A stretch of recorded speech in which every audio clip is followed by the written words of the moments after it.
আসসালামু আলাইকুম রহমতুল্লাহ। বৃহস্পতিবার দিন জিকিরের দিন। রাসূলুল্লাহ সাল্লাল্লাহু আলাইহি ওয়াসাল্লাম বেশি বেশি করে এই দিনে ইবাদত করতেন এবং এই দিনে তিনি রোজাও রাখতেন। নবীজি সাল্লাল্লাহু আলাইহি সাল্লামকে সাহাবারা জিজ্ঞাসা করলো, ইয়া রাসূলুল্লাহ সাল্লাল্লাহু আলাইহি ওয়াসাল্লাম, আপনি বৃহস্পতিবারে কেন রোজা রাখেন? তখন নবীজি সাল্লাল্লাহু আলাইহি সাল্লাম বলেন, বান্দার আমলনামা বৃহস্পতিবারে আল্লাহর দরবারে পৌঁছায়। আমি চাই আমার আমলনামা, আমার সওয়াব আল্লাহ তাআলার দরবারে রোজা অবস্থায় পৌঁছাক। সুবহানাল্লাহ, আল্লাহু আকবার। প্রিয় দর্শক, বৃহস্পতিবার আমলের দিন, বৃহস্পতিবার জিকিরের দিন। তাই আপনারা এই বৃহস্পতিবার দিনে বেশি বেশি করে আমল করুন এবং জিকির করুন। কেন নবীজি সাল্লাল্লাহু আলাইহি সাল্লাম বলেছেন, বৃহস্পতিবার দিনে আল্লাহর দরবারে, আল্লাহর কাছে বান্দার আমলনামা পৌঁছায়। সুবহানাল্লাহ। আজকে আমি আলোচনা করব 9টি জিকির সম্বন্ধে, যেই 9টি জিকির পাঠ করলে আপনাদের সকল গুনাহ মাফ হয়ে যাবে এবং আপনাদের সকল গুনাহ আল্লাহ রব্বুল আলামিন নেকে রূপান্তরিত করে দেবেন। সুবহানাল্লাহ। এবং পরকালে আপনাদের জন্য রয়েছে চিরশান্তি জান্নাত। সুবহানাল্লাহ। তাই প্রিয় দর্শক, যেই বান্দাবান্দি চান আল্লাহ রব্বুল আলামিন আপনাদের সকল গুনাহ মাফ করে দেউক এবং মৃত্যুর পরে নবীজি সাল্লাল্লাহু আলাইহি সাল্লামের শাফায়াতের মাধ্যমে আপনাদেরকে জান্নাতুল ফেরদাউস নসিব করুক, তারাই আজকের এই ভিডিওটি না টেনে সম্পূর্ণ ভিডিওটি দেখবেন ইনশাআল্লাহ। তো প্রিয় দর্শক, চলুন মূল আলোচনায় প্রবেশ করা যাক। নবীজি সাল্লাল্লাহু আলাইহি ওয়াসাল্লাম বলেন, আল্লাহ রব্বুল আলামিন তার জিকির করার জন্য মুমিনদেরকে নির্দেশ দিয়েছেন, হে মুমিনগণ, তোমরা বেশি বেশি আল্লাহর জিকির করো এবং সকাল সন্ধ্যা তার পবিত্রতা ঘোষণা করো। সূরা আহজাব আয়াত নম্বর 41 থেকে 42। প্রিয় দর্শক, নবীজি সাল্লাল্লাহু আলাইহি সাল্লাম আরো বলেন, আল্লাহ রব্বুল আলামিন সূরা তোহার 124 নম্বর আয়াতে বলেছেন, যেই বান্দা আমার জিকির থেকে বিমুখ থাকবে অবশ্যই তার জীবনযাপন হবে সংকুচিত আর তাকে হাসরের ময়দানে উঠানো হবে অন্ধ অবস্থায়। প্রিয় দর্শক, নবীজি সাল্লাল্লাহু আলাইহি ওয়াসাল্লাম যেই বান্দা জিকির করে না এবং যেই বান্দা প্রতিনিয়ত জিকির করে তাদের মাঝখানে পার্থক্য বুঝাতে নবীজি বলেছেন, তাদের মাঝখানে মৃত এবং জীবিত ব্যক্তিদের মধ্যে যে পার্থক্য রয়েছে, যে বান্দা জিকির করে এবং যে বান্দা জিকির করে না তাদের মাঝখানে সেই পার্থক্য রয়েছে। প্রথম নম্বরে যে জিকিরের কথা বলবো সেই জিকিরটি হলো সুবহানাল্লাহ। প্রিয় দর্শক, যে বান্দা দৈনিক 100বার সুবহানাল্লাহ বলবে, সুবহানাল্লাহ পাঠ করার ফজিলতে আল্লাহ রব্বুল আলামিন তার 1000টি গুনাহ মাফ করে দেবেন এবং আল্লাহ রব্বুল আলামিন তাকে 1000টি সওয়াব দান করবেন। সুবহানাল্লাহ। সহিহ মুসলিম শরীফ হাদিস নং 2073। প্রিয় দর্শক, 2 নম্বরে যে জিকিরের কথাটি বলবো সেই জিকিরটি হলো, হযরতে মূসা আলাইহিস সালাম আল্লাহ রব্বুল আলামিনের দরবারে প্রতিনিয়ত কথা বলতেন। তিনি যখন আল্লাহ তাআলার সাথে কথা বলার ইচ্ছা হতো তিনি তুর পাহাড়ে চলে যেতেন এবং তুর পাহাড়ে উঠার পরে আল্লাহ রব্বুল আলামিনের সাথে কথা বলতেন সরাসরি। সুবহানাল্লাহ। প্রিয় দর্শক, এমনই এক সময় হযরতে মূসা আলাইহিস সালাম আল্লাহ তাআলার দরবারে বলল, ইয়া রব্বুল আলামিন, আপনি আমাকে এমন একটি নাম বলুন যেই নামের দ্বারা আমি আপনার জিকির করব, আর অবশ্যই এমন একটি নাম বলবেন যেই নামটি হবে অধিক মূল্যবান। এর আগে আপনি কাউকে এই নাম বলেননি, তাই আপনি আমাকে এমন একটি নাম বলুন যেই নামটি পরে আপনার জিকির করতে পারি।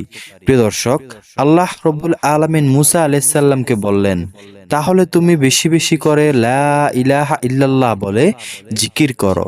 তখন মূসা আলাইহিস সালাম আল্লাহ রব্বুল আলামিনকে বললেন, ইয়া রব্বুল আলামিন, আমি আপনার কাছে চাইলাম একটি দামি বাক্য এবং একটি মর্যাদাপূর্ণ বাক্য, যেই বাক্য কেউ জানে না, সেই বাক্য দ্বারা আমি আপনাকে ডাকবো। কিন্তু আপনি এমন একটি বাক্যর কথা বললেন, এই বাক্য তো সবাই জানে, এই বাক্য তো জাতীয় বাক্যের মতোই। দর্শক, মূসা নবী আল্লাহ রাব্বুল আলামিনকে বললেন, এই বাক্য থেকে কি অন্য কোনো বাক্য নেই যে বাক্য সবচেয়ে বেশি দামি? তখন আল্লাহ রাব্বুল আলামিন মূসা আলাইহিস সালামকে ডাক দিয়ে বললেন, হে মূসা, তুমি কি জানো এই লা ইলাহা ইল্লাল্লাহ বাক্যটির কত দাম, কত ওজন, কত মূল্য? তখন তিনি মুসা আলাইসাল্লামকে বললেন, যদি এই পৃথিবীর সমস্ত কিছু এক পাল্লায় রাখো এবং এই লা ইলাহা ইল্লাল্লাহর জিকিরটি অপর পাল্লায় রাখো, তাহলে অবশ্যই লা ইলাহা ইল্লাল্লাহর পাল্লাটি বেশি ভারী হবে। সুবহানাল্লাহ। তাই তুমি লা ইলাহা ইল্লাল্লাহর জিকির আমার কাছে বেশি বেশি করে পাঠ করো, কেননা এই জিকির সবচেয়ে বেশি আমি পছন্দ করি। নবীজি সাল্লাল্লাহু আলাইহি ওয়াসাল্লাম বলেন, লা ইলাহা ইল্লাল্লাহর জিকির সব সময় তোমরা পাঠ করবে। যেই বান্দা তার জীবন দশায় একবার লা ইলাহা ইল্লাল্লাহ বলেছে, সেই বান্দা জান্নাতে প্রবেশ করবে। সুবহানাল্লাহ। প্রিয় দর্শক, আপনি যদি জীবনে একবারও বলে থাকেন লা ইলাহা ইল্লাল্লাহ মন থেকে এবং ঈমান আনায়ন করেন, অবশ্যই ওই হাসরের দিনে আপনি জান্নাত পাবেন ইনশাআল্লাহ। তো প্রিয় দর্শক, দ্বিতীয় নম্বরে যে জিকিরটি জানলাম, সেই জিকিরটি হলো লা ইলাহা ইল্লাল্লাহ। এই লা ইলাহা ইল্লাল্লাহর জিকির মহিলারা বেশি বেশি করে বৃহস্পতিবার দিনে পাঠ করবেন ইনশাআল্লাহ। প্রিয় দর্শক, তৃতীয় নম্বরে যে জিকিরের কথা বলবো, সেই জিকিরটি হলো সুবহানাল্লাহি ওয়া বিহামদিহি সুবহানাল্লাহিল আযীম। প্রিয় দর্শক, আমি আবারও বলছি, মনোযোগ সহকারে শুনুন। সুবহানাল্লাহি ওয়া বিহামদিহি সুবহানাল্লাহিল আযীম। নবীজি সাল্লাল্লাহু আলাইহি ওয়াসাল্লাম বলেন, এই বাক্যগুলো মুখ দিয়ে জিহ্বা দিয়ে উচ্চারণ করতে যত সহজ মনে করছো তোমরা, এই বাক্যগুলোর কিন্তু অনেক ওজন রয়েছে। এই বাক্যগুলো মিজানের পাল্লা ভারী করে দেবে। সুবহানাল্লাহ। তাই প্রিয় দর্শক, আপনারা বেশি বেশি করে এই জিকিরটি পাঠ করবেন ইনশাআল্লাহ। সুবহানাল্লাহি ওয়া বিহামদিহি সুবহানাল্লাহিল আযীম। প্রিয় দর্শক, চতুর্থ নম্বরে যে জিকিরের কথা বলবো, সেই জিকিরটি হলো, নবীজি সাল্লাল্লাহু আলাইহি ওয়াসাল্লাম বলেন, যদি তোমাদের সমুদ্র ফেনার পরিমাণও গুনাহ থাকে, এই জিকির যদি তোমরা পাঠ করো, আল্লাহ রব্বুল আলামিন তোমাদের সেই গুনাহ ক্ষমা করে দিবেন। সুবহানাল্লাহ, আল্লাহু আকবার। তাই প্রিয় দর্শক, কোন সেই জিকির চলুন আমরা জেনে নেই। সেই জিকিরটি হলো সুবহানাল্লাহি ওয়া বিহামদিহি। প্রিয় দর্শক, এই জিকিরটি যেই বান্দা দৈনিক 100 বার পাঠ করবে, আল্লাহ রব্বুল আলামিন তার আমলনামা থেকে সমুদ্র ফেনা পরিমাণ যদি গুনাহ থেকে থাকে, সেই গুনাহ মাফ করে দেবেন ইনশাআল্লাহ। প্রিয় দর্শক, পঞ্চম নম্বরে যে জিকিরের কথা বলবো, সেই জিকিরটি হলো আস্তাগফিরুল্লাহ। নবীজি সাল্লাল্লাহু আলাইহি ওয়াসাল্লাম প্রতি সালাত আদায় করার পর যখন তিনি সালাম ফিরাতেন, তখন তিনি একবার আল্লাহু আকবার বলে 3 বার আস্তাগফিরুল্লাহ আস্তাগফিরুল্লাহ আস্তাগফিরুল্লাহ পাঠ করতেন। নবীজি সাল্লাল্লাহু আলাইহি ওয়াসাল্লামের কোনো গুনাহ নেই, তারপরেও নবীজি দৈনিক 100 বার ইস্তেগফার পাঠ করতেন। সুবহানাল্লাহ। প্রিয় দর্শক, একবার ভাবুন, যেই মানুষটির আগে পিছনে কোনো গুনাহ নেই। প্রিয় দর্শক, আল্লাহ রব্বুল আলামিন আমাদের নবীর আগে পিছনের সমস্ত গুনাহ মাফ করে দিয়েছেন এবং জান্নাতি হিসেবে নিশ্চিত করে দিয়েছেন। তারপরেও তিনি আল্লাহ তাআলার দরবারে প্রতিনিয়ত 100 বার ইস্তেগফার পাঠ করতেন এবং আল্লাহর কাছে ক্ষমা প্রার্থনা করতেন। তাইলে একবার ভাবুন, আমার আপনার কতবার ইস্তেগফার পাঠ করা উচিত, কতবার আল্লাহর দরবারে ক্ষমা প্রার্থনা করা উচিত। আমরা যেই হারে যেই পরিমাণে আল্লাহ তাআলার নাশুকরি করি এবং আমরা যেই পরিমাণে গুনাহ করি, এই গুনাহ থেকে বাঁচার জন্য হলেও আমাদের মনে হয় আমরা সারাদিন যদি মুখে মুখে আস্তাগফিরুল্লাহ পড়তে থাকি, তাও তা পরিশোধ হবে না। তাই প্রিয় দর্শক, বেশি বেশি করে আস্তাগফিরুল্লাহর জিকির পাঠ করবেন। আস্তাগফিরুল্লাহর জিকির যে বান্দা সব সময় পাঠ করে, আল্লাহ রব্বুল আলামিন তার সকল গুনাহ মাফ করে দেন এবং সে যেই দোয়া করে সেই দোয়াই কবুল হয়ে যায়। সুবহানাল্লাহ। প্রিয় দর্শক, এই নিয়ে একটি সুন্দর ঘটনা রয়েছে।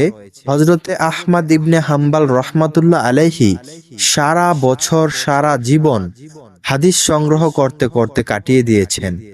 শেষ বয়সে তিনি বের হয়েছেন হাদিস সংগ্রহ করার জন্য। তিনি হাঁটতে হাঁটতে ক্লান্ত হয়ে পড়লেন এবং একটি মসজিদে যেয়ে পৌঁছালেন। তখন মাগরিবের সময় হয়ে পড়ল। তারপরে তিনি মাগরিবের সালাত আদায় করলেন এবং আরো কিছুক্ষণ থাকার পরে এশারের সালাত আদায় করলেন। সেই সময়টি ছিল কনকনে শীতের রাত। প্রিয় দর্শক, সেই শীতের রাতে হযরতে আহমদ ইবনে হাম্বল রাহমাতুল্লাহ আলাইহি ভাবলেন যে এই সময়ে আমি একজন মুসাফির মানুষ এই মসজিদে অবস্থান করছি। এই শীতে আমি এখন বের হয়ে কোথায় যাব? তার চেয়ে বরং এই মসজিদেই থেকে যাই এবং এই মসজিদেই রাত কাটিয়ে দেই। ফজরের সালাত পরে না হয় মসজিদ থেকে বের হয়ে যাব। তখন তিনি এইটা ভাবার পরে ওই মসজিদে চাদর মুড়ো দিয়ে তার হাদিসের বই খুলে হাদিস পড়তে লাগলেন। তৎক্ষণাৎ মসজিদের রক্ষণাবেক্ষণের দায়িত্বে থাকা এক ব্যক্তি আসলো। তিনি আসার পরে হযরত আহমদ ইবনে হাম্বল রাহমাতুল্লাহ আলাইহিকে বললেন, আপনার এখানে থাকা যাবে না, মসজিদে রাতে থাকা নিষেধ। তখন আহমদ ইবনে হাম্বল রাহমাতুল্লাহ আলাইহি ওই ব্যক্তিকে বিনয়ের সাথে কয়েকবার বোঝানোর পরেও ওই ব্যক্তি বুঝতে নারাজ, শুনতে নারাজ। ওই ব্যক্তি বলতেই থাকে যে মসজিদে থাকা যাবে না, আপনি মসজিদ থেকে চলে যান। তখন আহমদ ইবনে হাম্বল রাহমাতুল্লাহ আলাইহি এক প্রকার বাধ্য হয়েই সেই মসজিদ থেকে বের হয়ে গেলেন এবং হাঁটতে লাগলেন একটি বাজারের উদ্দেশ্যে। ওই বাজারে কিছুক্ষণ হাঁটার পরে দেখলেন একটি দোকান। সেই দোকানটি হলো একটি রুটির দোকান। সেই রুটির দোকানে রয়েছে একটি যুবক। সেই যুবকটি রুটির চুলায় রুটি তা দিচ্ছে এবং রুটি বানাচ্ছে। তখন ওই রুটির চুলার কাছে যেয়ে হযরত আহমদ ইবনে হাম্বল রাহমাতুল্লাহ আলাইহি ওই যুবককে ডাক দিয়ে বলেন, হে যুবক, আমি যদি তোমার উনুনের কাছে আগুন পোহাতে পোহাতে সারা রাত পার করে দেই, তাহলে কি তোমার কোনো আপত্তি আছে? তখন ওই বান্দা, ওই যুবক ডাক দিয়ে বলল, অবশ্যই আমার কোনো আপত্তি নেই। এতে তো আমার আরো খুশি হওয়া উচিত। কোন আল্লাহর বান্দা আমার চুলার তাপ নিয়ে সারা রাত কাটিয়ে দেবে, আমার কোনো সমস্যা নেই। আপনি আমার চুলার পাশে তাপ নিয়ে সারা রাত কাটাতে পারেন। তখন যুবকের এই অনুমতি পেয়ে হযরত আহমদ ইবনে হাম্বল রাহমাতুল্লাহ আলাইহি ওই চুলার কাছে তাপ নিতে থাকলেন এবং চাদর মুড়ো দিয়ে হাদিসের বই খুলে হাদিস পড়তে লাগলেন। কিছুক্ষণ পর তিনি খেয়াল করলেন ওই যুবকের কিছু কর্মকাণ্ড। ওই যুবক যখন রুটির খামির গোলে তখন সে পড়তেছে আস্তাগফিরুল্লাহ। যখন ওই যুবক খামির থেকে রুটি বানায় তখন সে পড়তেছে আস্তাগফিরুল্লাহ। ওই যুবক যখন রুটি বলে বেলুন দিয়ে তখনও সে বলতেছে আস্তাগফিরুল্লাহ। এমনকি যুবক যখন সেই রুটি চুলায় তা দিচ্ছে তখনও সে বলে আস্তাগফিরুল্লাহ। প্রিয় দর্শক, হযরত আহমদ ইবনে হাম্বল রাহমাতুল্লাহ আলাইহি আরো খেয়াল করলেন, যখন ওই যুবক ক্রেতাদের কাছে রুটি বিক্রয় করে তখনও তিনি বলতেছে আস্তাগফিরুল্লাহ। এবং কি ক্রেতারা যখন ওই রুটির দাম তাকে পরিশোধ করার জন্য টাকা দিচ্ছে তখনও সে যখন টাকা নেয় সে বলতেছে আস্তাগফিরুল্লাহ। তখন হযরত আহমদ ইবনে হাম্বল রাহমাতুল্লাহ আলাইহি কৌতূহল বশিত হয়ে ওই যুবককে প্রশ্ন করলো, হে যুবক, আমি কিছুক্ষণ যাবৎ দেখতেছি তোমার কর্মকাণ্ড। তুমি যখনই যে কাজ করতেছো না কেন তুমি সব সময় বলতেছো আস্তাগফিরুল্লাহ। এটা কেন করতেছো? তুমি এত বেশি বেশি করে ইস্তেগফার কেন পাঠ করতেছো? তখন ওই যুবকটি ডাক দিয়ে বললেন, এটা তো আমার নিত্যদিনের কাজ, এটা তো আমার সব সময়ের আমল। এই আমলটি আমি সব সময় করি। এই আমলটি করার কারণে আল্লাহ রাব্বুল আলামিন আমাকে মুস্তাজাবুদ দাওয়া হিসেবে পরিণত করে নিয়েছেন। সুবহানাল্লাহ। প্রিয় দর্শক, এখানে বলা বাহুল্য মুস্তাজাবুদ দাওয়া হলো এমন একটি পাওয়ার যার দোয়া আল্লাহ রাব্বুল আলামিন কখনোই ফেরত দেয় না। যার দোয়া আল্লাহ রাব্বুল আলামিন করার সাথে সাথেই কবুল করে নেন, তাকেই বলা হয় মুস্তাজাবুদ দাওয়া। প্রিয় দর্শক, এই কথা শুনে হযরত আহমদ ইবনে হাম্বল রাহমাতুল্লাহ আলাইহি আরো কৌতূহল হয়ে পড়লেন। তিনি তখন যুবককে বললেন, কি বলো, তোমাকে আল্লাহ রব্বুল আলামিন মুস্তাজাবুদ দাওয়া হিসেবে পরিণত করেছেন? যুবক বললেন, হ্যাঁ, আমাকে অবশ্যই আল্লাহ রব্বুল আলামিন মুস্তাজাবুদ দাওয়া হিসেবে পরিণত করে নিয়েছেন। কেননা এই পর্যন্ত আমার সারা জীবনে আমি যত দোয়া করেছি আল্লাহ তালার কাছে, সমস্ত দোয়া আল্লাহ তালা কবুল করে নিয়েছেন। কিন্তু শুধুমাত্র একটি দোয়া আল্লাহ তালা আমার এখনো কবুল করেনি। এই কথা শুনে হযরত আহমদ ইবনে হাম্বল রহমাতুল্লাহ আলাইহি আরো কৌতূহল হয়ে পড়লেন এবং তিনি জানতে চাইলেন, কোন সেই দোয়া যেই দোয়াটি এখনো তোমার কবুল হয়নি। তখন ওই যুবক ডাক দিয়ে বলল, আমি কিছুদিন আগে আল্লাহ রব্বুল আলামিনের কাছে দোয়া করতেছিলাম, হে আল্লাহ, এই যুগের সর্বশ্রেষ্ঠ মুহাদ্দিস, সবচেয়ে জ্ঞানী ব্যক্তি আমি শুনেছি হযরত আহমদ ইবনে হাম্বল রহমাতুল্লাহ আলাইহি, তার অনেক জ্ঞান। আমি তার হাতে হাত রেখে মুসাফা করতে চাই এবং তার কপালে একটি চুমু দিতে চাই। আমি এই দোয়া আল্লাহ তালার কাছে একাধিকবার করেছি, কিন্তু আল্লাহ রব্বুল আলামিন এই দোয়া আমার কবুল করেন নাই। এই দোয়া ছাড়া যত দোয়া করেছি সমস্ত দোয়াই আল্লাহ তালা কবুল করে নিয়েছেন। আমি জানি না কেন আল্লাহ রব্বুল আলামিন এখনো আমার ওই দোয়াটি কবুল করে নাই। তখন আহমদ ইবনে হাম্বল রহমাতুল্লাহ আলাইহি ওই যুবকের কথা শুনে অশ্রুসিক্ত হয়ে গেলেন। অশ্রু কণ্ঠে ওই যুবককে বললেন, হে যুবক, আল্লাহ রব্বুল আলামিন অবশ্যই তোমার সেই দোয়াটুকু কবুল করেছেন। কেননা তোমাকে আল্লাহ রব্বুল আলামিন মুস্তাজাবুদ দাওয়া হিসেবে আসলেই কবুল করে নিয়েছেন। তোমার যেতে হয় নাই হাম্বলের দরবারে, হাম্বল নিজেই তোমার দরবারে হাজির হয়েছে। সুবহানাল্লাহ, আল্লাহু আকবার। এই কথা শুনে ওই যুবকটি আশ্চর্য হয়ে গেলেন এবং বললেন, আপনি কি আহমদ ইবনে হাম্বল রহমাতুল্লাহ আলাইহি? তখন তিনি বললেন, হ্যাঁ, আমি আহমদ ইবনে হাম্বল রহমাতুল্লাহ আলাইহি। তখন ওই যুবকের চোখ দিয়েও পানি চলে আসলো। ওই যুবক হযরত আহমদ ইবনে হাম্বল রহমাতুল্লাহ আলাইহির হাতে হাত রেখে মুসাফা করলেন এবং তার কপালে চুমু প্রদান করলেন। প্রিয় দর্শক, একবার ভাবুন, কেমন সেই বান্দা, যেই বান্দা আস্তাগফিরুল্লাহ পাঠ করার কারণে আল্লাহ রব্বুল আলামিন সে যেই দোয়াই করে না কেন তা কবুল করে নেয়। সুবহানাল্লাহ। তাই আপনারাও যদি এই আস্তাগফিরুল্লাহর জিকির বৃহস্পতিবার দিনে বেশি বেশি করে পাঠ করেন, তাহলে অবশ্যই আল্লাহ তাআলা এমন হতে পারে আপনাকেও মুস্তাজাবুদ দাওয়া হিসেবে পরিণত করে দিবেন, যেটার অর্থ হচ্ছে আপনি যেই দোয়াই করেন না কেন সেই নেক দোয়াই আল্লাহ তাআলা কবুল করে নেবেন সাথে সাথে। তো প্রিয় দর্শক, যেই মা বোনেরা বাড়িতে থাকেন, বাসা বাড়ির কাজ করেন বাড়িতে থেকে, তারা কিন্তু কাজের ফাঁকে ফাঁকে আল্লাহর এই জিকিরগুলো করতে পারেন। কেননা যখন আপনারা কাজ করেন, আপনাদের হাতের কাজ থাকে, আপনাদের ঠোঁটের এবং মুখের কোনো কাজ থাকে না, তখন আপনারা এই জিকিরগুলো পাঠ করতে পারেন। সুবহানাল্লাহ, আলহামদুলিল্লাহ, আল্লাহু আকবার, আস্তাগফিরুল্লাহ। তাই প্রিয় দর্শক, এই সহজ জিকিরগুলো সব সময় কাজের মাঝখানেও যদি আপনি পাঠ করেন, অবশ্যই যেই কাজ করেন সেই কাজে আল্লাহ রব্বুল আলামিন বরকত দান করতেই থাকে। সুবহানাল্লাহ। তো প্রিয় দর্শক, ষষ্ঠ নম্বরে যেই জিকিরের কথা বলবো সেই জিকিরটি হলো লা হাওলা ওয়ালা কুওয়াতা ইল্লা বিল্লাহ। প্রিয় দর্শক, নবীজি সাল্লাল্লাহু আলাইহি ওয়াসাল্লাম সাহাবীদেরকে ডেকে ডেকে বলেন, ও সাহাবীরা, আমি কি তোমাদেরকে এমন একটি জিকির শিখাবো না, এমন একটি বাক্য শিখাবো না, যে বাক্যটি তোমরা শিখলে এবং পড়লে তোমরা জান্নাতের গুপ্তধনের সন্ধান পেয়ে যাবা। সুবহানাল্লাহ। প্রিয় দর্শক, সাহাবীরা তো ছিল আমলের জন্য পাগল পারা। সাহাবীরা বলল, ইয়া রাসূলুল্লাহ সাল্লাল্লাহু আলাইহি ওয়াসাল্লাম, আপনি বলুন কোন সেই বাক্য, কোন সেই জিকির, যেই জিকির পাঠ করলে আমরা জান্নাতের গুপ্তধন পেয়ে যাব। তখন নবীজি সাল্লাল্লাহু আলাইহি সাল্লাম বললেন, লা হাওলা ওয়ালা কুওয়াতা ইল্লা বিল্লাহ। যেই বান্দা এই জিকির পাঠ করবে, আল্লাহ রব্বুল আলামিন তাকে জান্নাতের গুপ্তধনের সন্ধান দান করবে। প্রিয় দর্শক, যেই বান্দা জান্নাতের গুপ্তধনের সন্ধান পেয়ে যাবে সে অবশ্যই জান্নাতি হবে। তাই আপনারা বেশি বেশি করে এই জিকিরটি পাঠ করবেন ইনশাআল্লাহ। প্রিয় দর্শক, সপ্তম নম্বরে যে জিকিরের কথা বলবো সেই জিকিরটি হলো, যেই ব্যক্তি সুবহানাল্লাহিল আজিম ওয়া বিহামদিহি পাঠ করবে, প্রতিবারে আল্লাহ রব্বুল আলামিন এই জিকির পাঠ করার ফলে তাকে জান্নাতে তার জন্য একটি খেজুরের চারা রোপণ করা হবে। সুবহানাল্লাহ, আল্লাহু আকবার। প্রিয় দর্শক, আপনি যতবার এই জিকির করবেন ততবার জান্নাতে আপনার জন্য একটি করে খেজুরের গাছ রোপণ করা হবে। সুবহানাল্লাহ। প্রিয় দর্শক, জান্নাতের গাছ সম্বন্ধে কোনো ধারণা আছে আপনাদের? অবশ্যই না।